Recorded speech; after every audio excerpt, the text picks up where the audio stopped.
Well, Bernard, I guess the simplest place to start is what kind of reaction have you received to this, incredibly heartfelt personal letter you put out as we speak 48 hours ago? Thank you, Ted. Appreciate you having me on. It's been nothing but positive, pretty eye-opening, I think, for our staff because they haven't heard me talk that bluntly. So I've gotten a number of, "Hey, I'm with you, Bernard. Didn't realize this could happen to you." But at the same token, I think it's just been the entire Stanford community has just embraced what I had to say, my thoughts, and many people have ended with, "How can I help? And how can I be a part of the solution?" Which is encouraging, and it really all starts with a conversation I had with student athletes that really prompted me and urged me to say, "Okay, I got to put pen to paper because I need to do more." Yeah, and the student athletes urged you to do this, right? They did. I'd send out a note after, you could feel the unrest building, the tension building around the country. And you knew that was happening with our student athlete community and our coaches. And so I had put an internal memo together earlier in the week, and I sent that out thinking, I'm hearing you. I know people are wrestling with tough issues, but just wanted to provide, here are all the support systems that you can use, your coaches, our sports psychologists, other campus resources.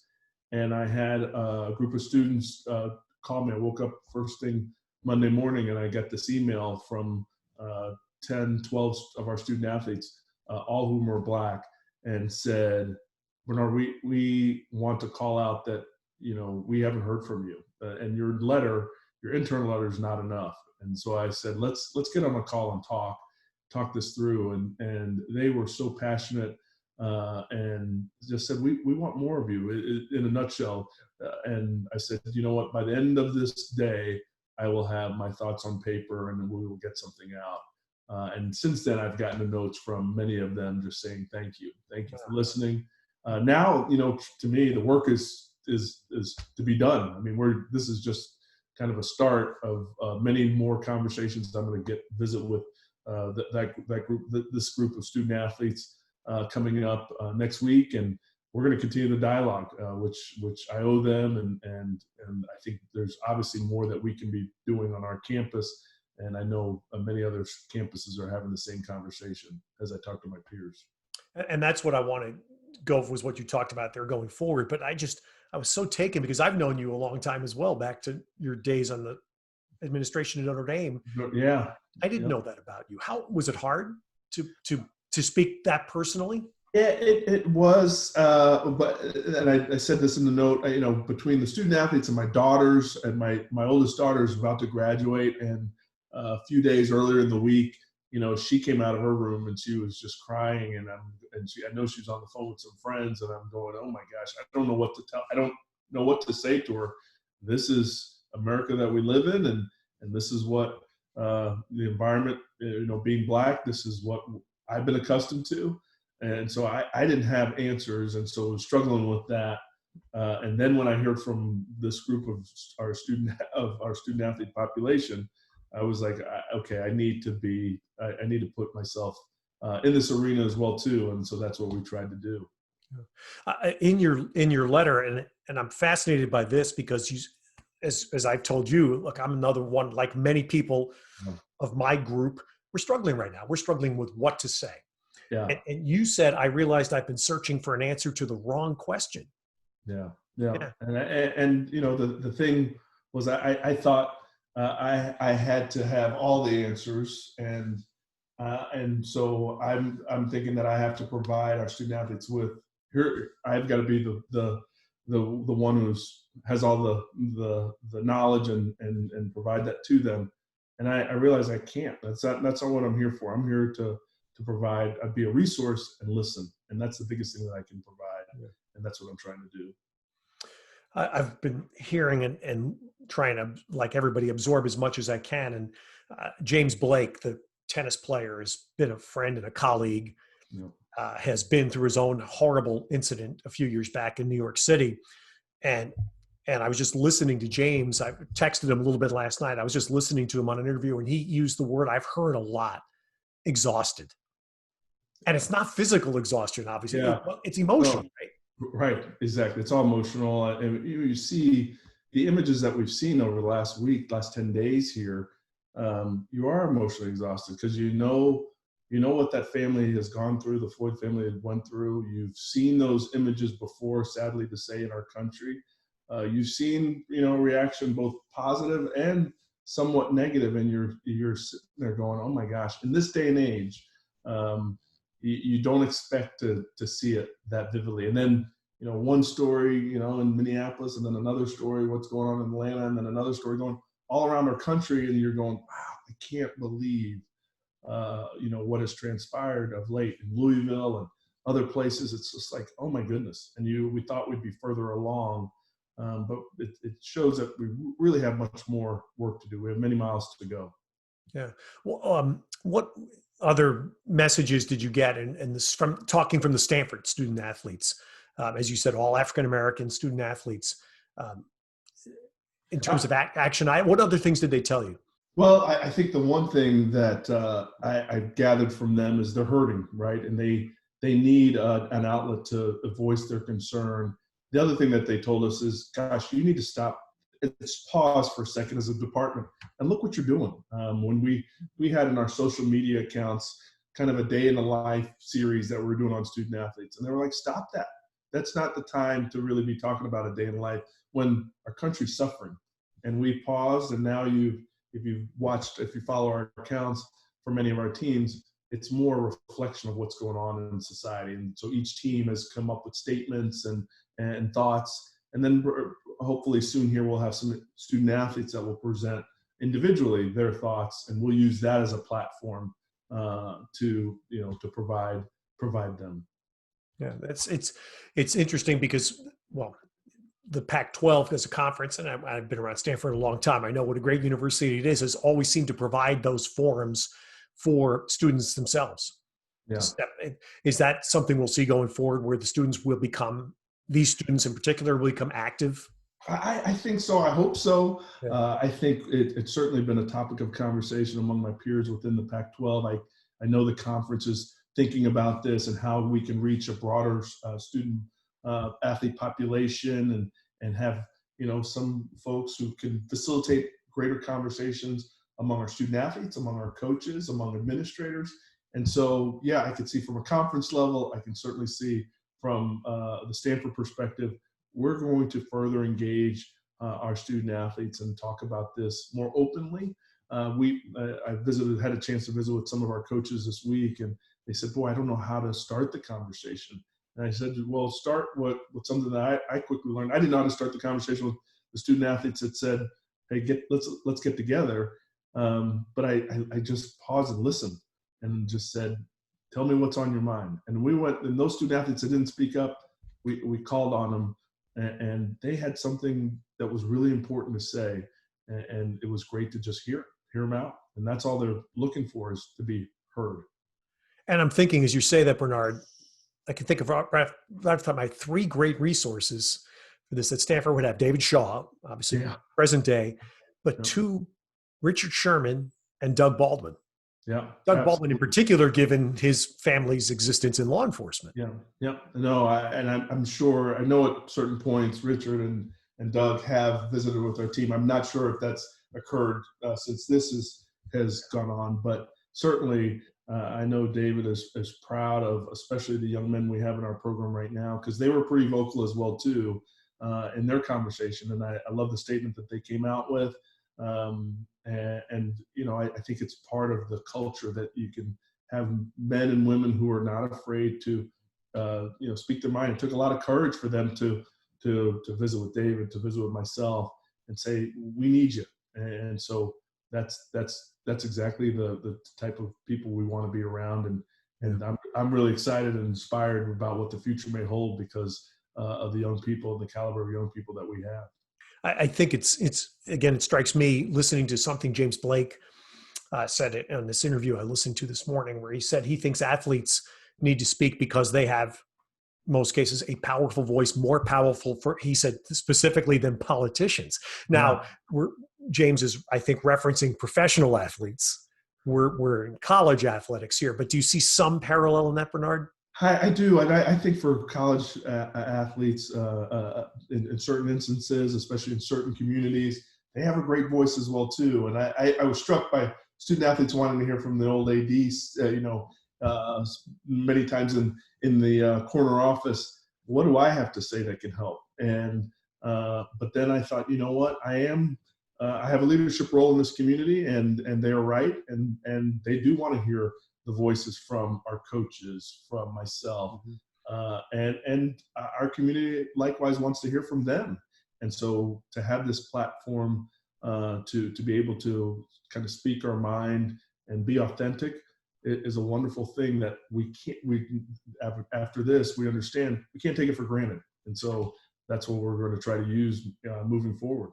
What struck me in your letter, and it's something I think probably extends to all of us that have been around athletics our whole life. You're not used to talking about hurt. Yeah. Emotional, physical's hurt's different, right? We talk about that, but we don't talk, and athletes in particular, don't even talk about emotional pain, emotional hurt. And now I'm likely referencing more male than female athletes. Yep. But still, it's kind of a thing. And that's what I'm hearing from in your letter. And you told me about the student athletes. I'm hearing them expose raw emotion. To put pen to paper allowed me to reflect. And as you reflect on what's going on in the country, what's going on, obviously, unfortunately for the family involved, you start saying there's some correlation here. And I've got some hurt as well too. How do I articulate that people can understand, like, this is not just a one family issue in Minneapolis. This is much broader than that. And so from my lens, this is what I was able to put on paper. But I know there's so many of us out there, as I talk to my Black colleagues and to others around the country who are in a similar role. We all have stories to tell. And now we realize we need to tell them, and we also need to create dialogue among our entire communities, which hopefully will be helpful in the end. This is going to get maybe personal for a second, but I as I read your letter, something else I thought about, because you talked about you were coming through the ranks, how many different places you lived, how many different places, because of your work, you're climbing the administration ladder. And I remember, it might have been the first time I ever met you, was a dinner in San Francisco when Notre Dame was playing Stanford. That's correct. And it was a fairly large group, might have been 8 people or so, Notre Dame administrators, all of whom were friends of mine, and you were involved. And as I think back to meeting you that night, I said, so Bernard was just a person, but you were the only African-American man at the table. Yeah. Maybe the only one in the restaurant. I don't know. I can't remember that. But I, as I was reading your letter, I'm thinking, my God, how many times did that happen to you coming through the ranks? And how do you come to normalcy, right? To accept that as the normal? Yeah, a great question. I certainly applaud the mentors along the way, and I talked about the people that have come before me. Thank goodness for Kevin White to take a chance. I didn't know Kevin prior to coming to Notre Dame, but he said, if you want to be an AD, you got to come here, and I'm glad that I did. But in every setting, yes, as I'm making my way through the ranks, I might have been the only one in a given setting. What I've learned especially from an athletic experience, is that you've got to be ready to perform in any stage, right? And you've practiced, you've learned your craft, and at the same token, you've got to be comfortable being in any environment and be who you are. And so it doesn't matter whether it's at a dinner or you're speaking in front of an alumni club, you have to be able to bring it, if you will. And that's exactly what the student athletes were asking me to do earlier, is just bring it. Come, be comfortable in your own skin, but share it with others. And I think, along the way, when I look back, I am glad I was put in those situations where I had to be comfortable and ready, because you just don't know what's next. And so I feel fortunate to have those stops. There have been many, but at the same token, it's certainly prepared me for what I'm doing today. How much of that do you talk to your kids about? I talk quite a bit to them, because they're asking, they're nervous about what's next. Like I said, my oldest is about to graduate, and she's exploring jobs and exploring opportunities of what comes next. And she's interviewed numerous times now and learning all about that. And it all comes back to how you approach it. And you're comfortable. If you're comfortable, everything else is going to work out just fine. And I watch her. I'm proud to see her try to develop. And she's had disappointment, and yet still she's learning what perseverance is all about. And I have a younger daughter who's a junior, going to be a junior in high school now, and she's learning the same thing. And it's fun to watch and observe. And then just like the conversation I had earlier, it's great being a resource for them as well too, and being able to allow them to bounce some things off of me, and knowing that, hey, I've been there before, and I'm glad you're asking. And then hopefully together you can go on and be confident enough to go on and do great things.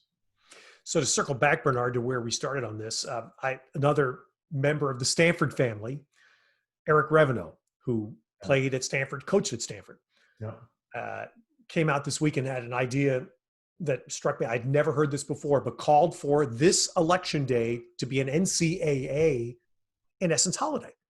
That no activity, so that every person of that, your student athletes can vote. You're nodding your head as I'm saying this. I love it. You've probably discussed it, right? Yeah, we've been discussing it as a conference. We've discussed it on our campus. I saw where Eric came out and pushed this at Georgia Tech. I think it's terrific. I hope it gets legs. I think it will get legs and traction. When I visit with our student athletes, previously I said, the one thing we can do, and it wouldn't be hard to accomplish, is vote and really use our voice and be a part of a process that so many people gave us the opportunity to do. And everyone was nodding their head on the call, and we were like, let's go forward. And now to have a national platform, national campaign within the college athletic community, I think would be terrific. I think there's more work to be done, campus for campus, campus by campus, but I'm all in favor of doing this. And I think it would be great. I know there's different ways in which people can vote, mail in, but just to register is really important to teach our young people. How do you register? And let's make sure that you're ready, that when the time comes, you can lend your voice to being a part of what's essential part of being in this country. So I'm excited about it. I'd love to see what's going to unfold here in the months ahead. Yeah. Coco Gauff, who's this rising standout in professional tennis, she just turned 16 in March. Amazing. And she appeared in her hometown of Florida the other day and gave a speech that was just astounding in its poise and maturity, given her biological age. Right. I've got to listen to it. I haven't heard it yet. And Bernard, I was going to say, what she emphasized, and it was literally 2 minutes, maybe a little over 2 minutes is all. Okay. She emphasized vote, because I can't, she said. So you need to vote for me and for my brother and for all of us coming along so that this is better for us. I was blown away. What an incredibly powerful, short statement. I was about to say, I mean, that is, you get chills knowing that we can make a difference for her and others. And we have that power, and that's something that's rests within us. And now we've got to use that, exert that influence. And that regardless of what side of the aisle you're on, you have a chance to make things better in our country. And so now let's exert that influence. And I think there's many who are inspired to do that. And unfortunately, we had to have a number of setbacks to learn the power that we have, or I should say, continue to have these setbacks, unfortunately. But hopefully something good can come out of this. I just feel in my heart of hearts that there's something good is going to come out of it. It does feel different. It feels as someone of age who can remember vaguely 1968. Right. I can vaguely remember that as a young school kid. I was just born that year, so yeah. And so I have a decade on you, and so but it does feel. This feels different. In fact, James Blake made an incredibly statement that I hadn't heard anywhere else before, where he thinks the protests were the reason that the arrest happened. Yeah. That had it not been for the protests and the intensity, not the violence, not that, the protests. Yeah. That's what prompted the arrest. Well, I was amazed, and I'm sure you saw this as well, like other countries getting involved in protesting as well too. Yeah. How impactful is that on just everyone pausing and saying, oh my gosh, what are we doing as a country? What can we do to improve this? Because the world is watching, and that struck me, that this isn't just isolated to the Midwest, city in the Midwest. Yeah. This is all of us, and so we can all make a difference here. And there does seem to be this groundswell momentum that things are going to change, and I'm optimistic. So I'm going to finish here by as I heard this song at several protests over the last few days, and of course the great Bill Withers, who just passed away. But I'm going to ask you can I lean on you? Yeah. As I said to you when we first connected about this, I said I think a lot of people like me have struggled. So what can if you can offer any advice to someone like me, what can I say / do? Because I think actions are clearly more important than words right now. Yeah, I think the main thing we can all do is just listen to each other, engage in conversation, don't shy away from it. I said this to our coaches earlier on this week. It's like, let's engage in the conversation. It is uncomfortable. We understand that for some, but you still need to have the opportunity to do so. And you can make a difference from where you are. Even if you don't know, like I said, don't know all the answers, be willing to learn, ask questions, and give your thoughts, give your opinion. And you'll be surprised, maybe your opinions might change, but just don't shy away from the conversation. Well, Bernard, bravo for taking this stand, for sharing your personal hurt as well. No, thank you. Thank you. Thank you.